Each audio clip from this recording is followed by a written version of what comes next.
and I'm about to do the Aquarius reading for this week. I am super excited to be on track. I am very much in gratitude for my health.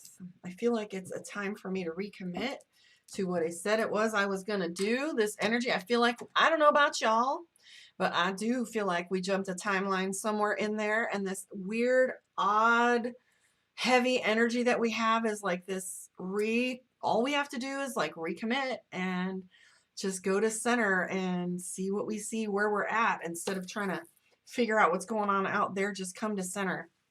I really do feel like we kind of moved some energy these last few days. So let's take a look and see what Aquarius has going on. Ha ha ha ha. I got this funny feeling that I'm going to be using a different deck today. So we're coming with the Wicked Egypt. Hell yes. Wicked Egyptian Goddess. So on that note, I should show you the new deck that I got. You ready? This is my new deck. Deck number 1, which I got it anyway, even though it's only the 22 majors. I'm going to be doing Q&As with these later. And I got the Brotherhood of Light Egyptian Tarot. This is just for you, for your name. So some new decks. And it's just as I was saying that, she pops up. Okay, so I'm going to use the steampunk one because this is a call into me this morning for your general spread. I have all my cards out because I'm going over what I said I was going to do, my Tarot 101 class, and looking at all the cards to compare and take pictures of. So, all right, 5 of Cups. So there's a little bit of, wow, 3 of Cups, 5 of Cups, 3 of Swords, 8 of Swords. So feeling a little overwhelmed, Aquarius. Aquarius, so with the 10 of Cups at the end of the sentence, if you look at this, we've got the 10 of Cups, which is perfection. It's the image and the fantasy that we have for ourselves. We have the 7 of Cups, which is overwhelm. We're a little overwhelmed at what direction where it is that we want to take. I'm an Aquarius moon, so I'm feeling all of this. We have the 5 of Cups. We've done enough. The party's over. Things are kind of coming to a close or kind of slowing down a little bit. There's a little heat on. Look at this 8 of Swords. We've got pressure coming in from all sides here. 7 of Cups, which is overwhelm. I wouldn't say that this is our anxiety, but I would definitely say that we're feeling that there are too many options for us to figure out which direction to go. And, you know, we have our blinders on, so we can't see which direction in front of us. And all we see are these swords, right? Our hands are tied and we have blinders on. So moving forward, we're like, I don't know how I'm going to get out of this. Also have the 3 of Swords. Now the 3 of Swords is my Mercury retrograde card. It's my card for miscommunication. It's one of those frustrating moments where you feel as there's a lot of swords going on for you. King of Swords, the Hermit. So are you wanting to isolate lately? Are you wanting to get some privacy and not be exposed to other people in the moment kind of thing? I feel Aquarius is doing quite a bit of watching. Like you're paying attention to patterns and different things like that. And I'm seeing, you know, you're making the best of a situation, and you're most definitely don't want any conflict. And so you're feeling pretty much that you'd rather hide out than have these conflicts, right? You're feeling betrayed already. You've got the 10 of Swords, feeling as if someone's already violated a trust, right? Or taken things too far.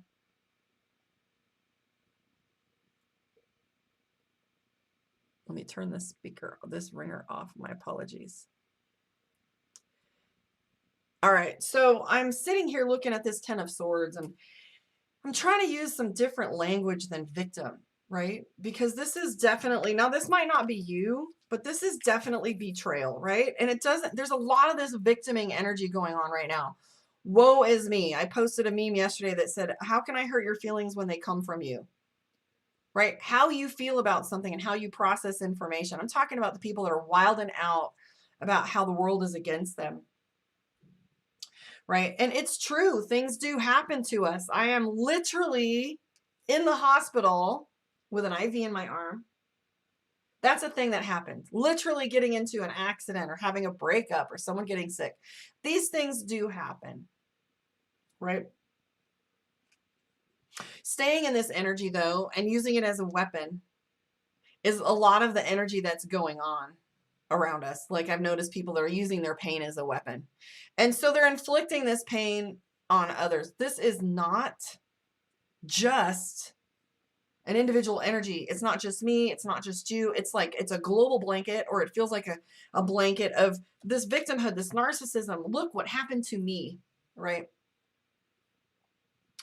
I've been talking quite a bit about, hi, Barbara.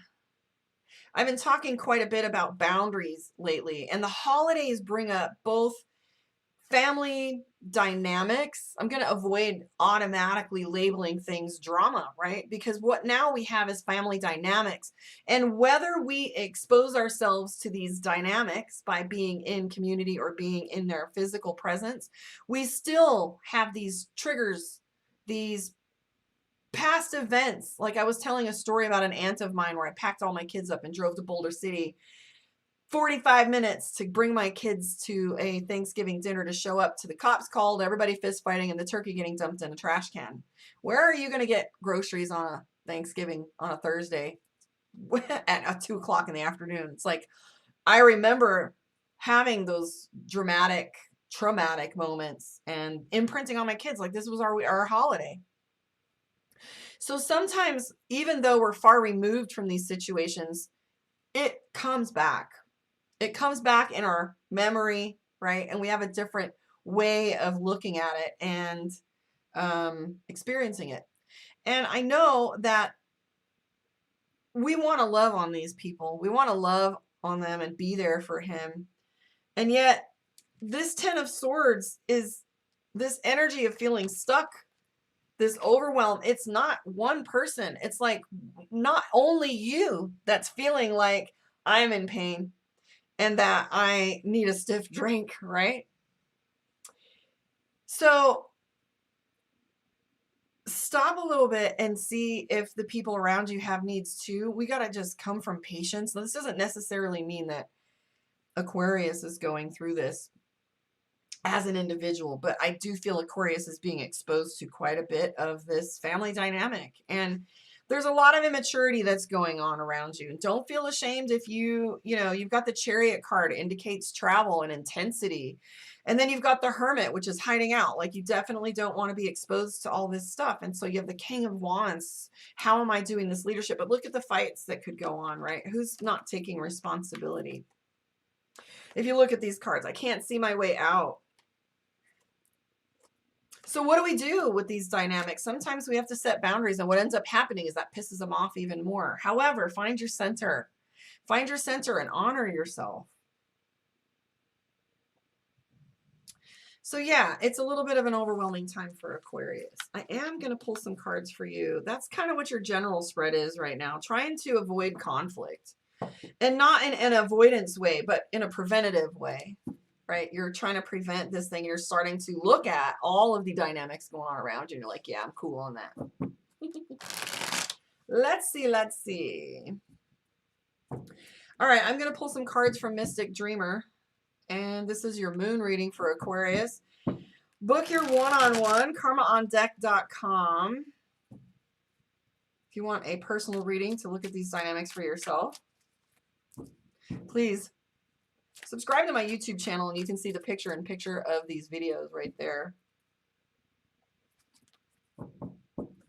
And also sign up for classes and mentorship. So my spiritual mentorship is more about getting you comfortable with using some of these tools and techniques so you can start to branch out and figure out what it is you want to study. So if you have any questions about any of that, reach out to me. I would love to see you on my YouTube. All right, here we go. Aquarius moon. So again, there's that Ten of Wands. It's 10 of Swords and 10 of Wands. So you're feeling as if you've got this burden on your back. Like there is so much to carry. And I'm seeing fear, the Moon card. So as you hover around fearfully around things, right?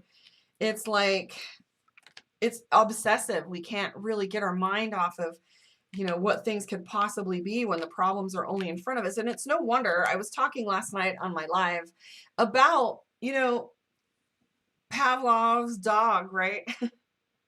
and the hierarchy of needs and all of that. Like, we can't focus on higher things when we're in survival mode. It's almost impossible. And I wonder if that conspiracy theory of how keeping us broke is part of it, right? I didn't say that out loud. But you can see very clearly how people can get frustrated and stay there when there's no hope.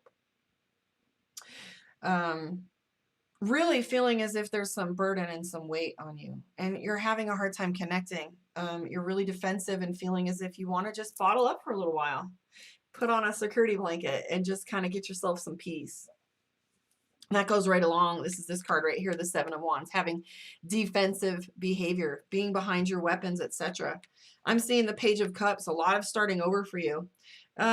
Curious question for Aquarius. Are any of you out there looking for a job? I see a lot of spending time on the computer and doing some research, etc. But you do have the Ten of Swords and the Ten of Wands. So this is all about reframing for you. Like, how can you refrain and come from gratitude? Because this moment is about repeating a lesson in order for you to see your way through in a different way.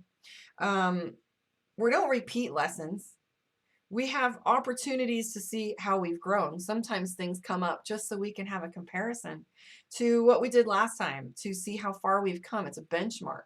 So take this as a benchmark for you. I'm not seeing total chaos coming. I really don't. I just feel like this emotional strain, this emotional burden and overwhelm. Again, the Eight of Swords, right?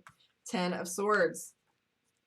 10 of Wands. So this is actually stuff that's physically in your presence. This isn't stuff that you're just making up. There's a lot going on for Aquarius right now. So have a little faith. Hope is my word of the day. I was out there playing with my labyrinth and resetting my grid out there so I could feel like I accomplished something, because that's all I can do right now is just little small bites. So the recommendation from your reading is in the center, the card for strength. And what that talks about is wisdom. Strength really isn't about putting up with things and surviving. Strength is about wisdom. Strength is about understanding how to navigate, right? Like, think about being in the gym or running a marathon. You can't run the entire marathon in the first day, but you do get more acuity and a little bit more muscle memory, and you get a little stronger and more and better equipped the more you do it. So wisdom is key here. Just don't fall into the trap of victimhood right now, because that's a slippery slope. I'm seeing a lot of potential drama and confusion for Aquarius right now. Balance is key here. So here's what's important to know about temperance, right? What struck me when I pulled that final card, which was a little one extra for you, Aquarius, is that the temperance card reminded me of a pendulum. I don't think I'm going to pull a card from Divination of the Ancients, because this is speaking to me right now. So here's what's true. The temperance card is about balance. So when we have balance in our life, we react a little less wildly to things that are coming up. But the temperance card, remember, life is like a pendulum, right? We have scenes, scenarios, and episodes and events that happen, and we're intensely occupied with things. And then we have peaceful moments where we get to retreat. And yet, you know, we expect things to always be pretty steady, but that's not really how things were designed. That's not how the world operates. They are complete opposites, night and day. Every day we have that experience of light and dark. And so that's our reminder. Like, there's reminders all around us if we take a moment to look, but that's a reminder that light and dark go hand in hand.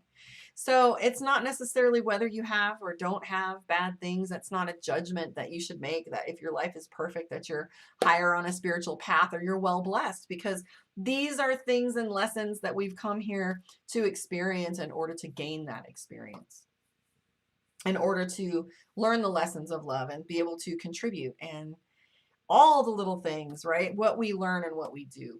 But I can tell you that balance is key, right? How we respond to things, and what lesson of the heart are we learning in these moments of stress? And just to know that as wildly swinging one direction or the other, and we never pay attention to how wildly high things go, but we do pay attention to how wildly hard and deep and dark they go.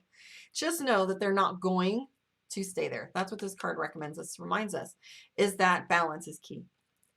Alrighty, I am